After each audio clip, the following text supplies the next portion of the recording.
Fatalo fatulau Samoa Entertainment TV mai Samoa mal au nanga o ana tamua ile nei fo ia so tofi. Ai si mai el fafonga. O le taunu ua wa i mai ai o malo fa alolongi o le fono. Ta i o malo o tau pulenga le nei vai aso. Pe tai o le so e taunu ua i fo i fanua. Le ko vanasili o Amerika Samoa lana fionga le Manu P.S. Maunga.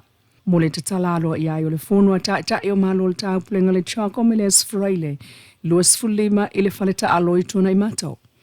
Mai le paanga tamua news i Amerika Samoa ina ua fesilingia o lana tali.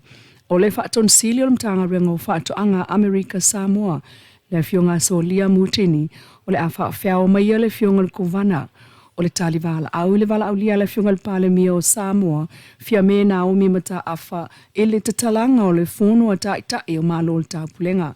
O le ngālu lue vāvala la tai pe o Samoa na lua iana ngālu ngā tina ai maise o avano fai ngālu ngā mō tangata ai o to mai whaapitoa mātina ai whetuwha i aisi la fia o ala o loa whaafitawai ai o le vāwha le malo.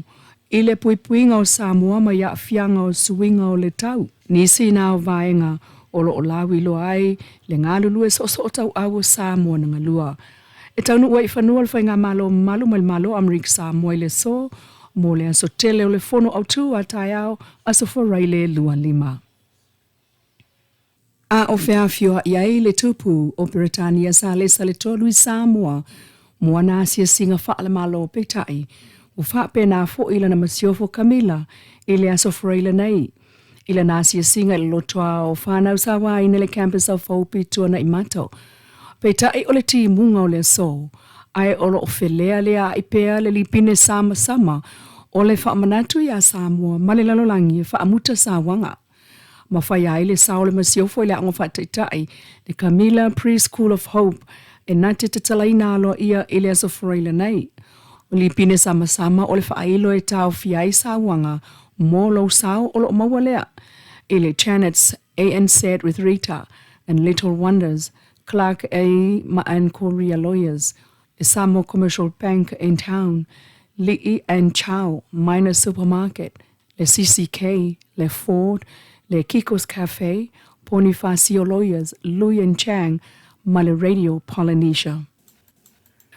O taunu ua i whanua le tupu o le malo Britannia Tele, i o tato lau ele talu mai anu po. Ma tō whawhaai le au malanga le faltali malo le sina lei si umu.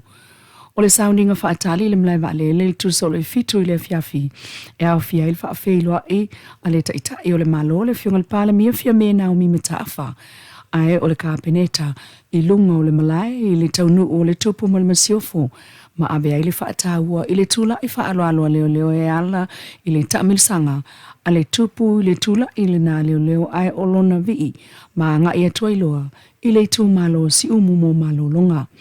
O le aso e whaatua whaatino i le awa o le whailua inga o le awa whaatupu i le maota Samoa o le NUS po le University of Samoa i Vaivase. Ma se e ane ai i le mai au le awa i le ulua i whaavae o le University of Samoa i tau awai le scholarship o le tupu le King's Commonwealth Scholarships. So o ai ma le whaalau ilua ina o le scholarship mo le USP le University o le Pasifika e whaiala Vaivase. Le sfulua i le awauli, o le asia ai le fiu angai mota ai lona tunga tongo, malana a onga Samoa, po le a onga le whaifi awa mota.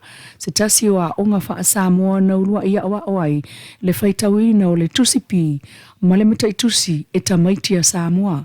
Ma wha solo tuai i le whailua inga malana fionga i le au mamalu le malo tuto tasi o Samoa, le fionga tui mlele i whano wa le toa so alau vile lua i lona mota i vailele. Ma wha solo ni ai i le whale tali malo le tānoa tustala e asia le whonua tina le Women's Forum. Wha solo tuai le Sheraton Akis mo tau muftanga o le awauli i le afa o le tasi a o le ia fio atu mo la nāsia singa e mai mua i le nuu o anga i whanua le Cultural Village i tua moto le malo. A o le malanga tuai i le Sheraton Aki Craze i le tau le tolu i le afia fio le so mo le fonu ale au fai pisi nisi.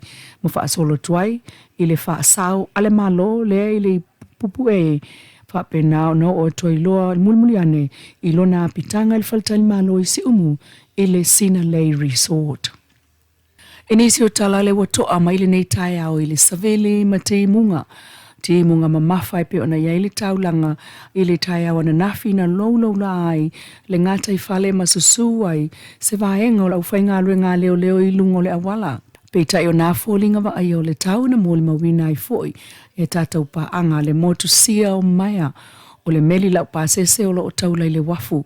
Le ipotia mai el tātou pa anga i tutunu e fitu maia na motu mai le wafu anga i le waa ai o maia ia e te tele pe tai o tūlanga sau lava ia o le taulanga waa ia pia ma sani ai i taimi o se whaata utau e o so whafua sei. Ai, o le vainga i le tau talu mai le wabeao o le stofi le so lua wha o ki topa o atu le pōna nei o lo tu mau pea whau tuanga mo le ngā taifale ma sami i le itu i mātu o savilia o atu le luasfulu i tolusfulu note po o maila tautai le malolosi e pua oa i taimi o timu mato wha tautau o ngalue o atu i le lua ma le afa mita le maulunga. Ai moa tae ao savili mai sae o le luasfulu i tolusfulu note le malolosi pe foi o na iai le so wha pena foi fōlingo le sto na ima le so saa. Ai, o le taula ai o le meli lau pasese le taulanga wa awa pia, le ana mo le mawina le motusi o maia. Na taula ni ai i le wafu, ta ua le tātou pa anga na toe wha le leia i se teimi vave, i le nā lava vaenga mo le saunga le mu, i le teimi lava na tupu ai ana nafi. Tala tuli loa i le fono o whanau le Children's Forum, i le aso ato ana nafi e umane, le fono muli muli, wa te ale fitu i le afiafi, whai ai loa whawhiwhianga i le Campus of Hope i tuana i mato o lo whawhoefoe, le a whai wha moe e le tō maanga moe po ngā tia le Samoa Victim Support Group. O whanau mai a whio anga la tāne sa o lato whai ale whono, ma ta i tai o talavau le tō manga moe po ngā tia.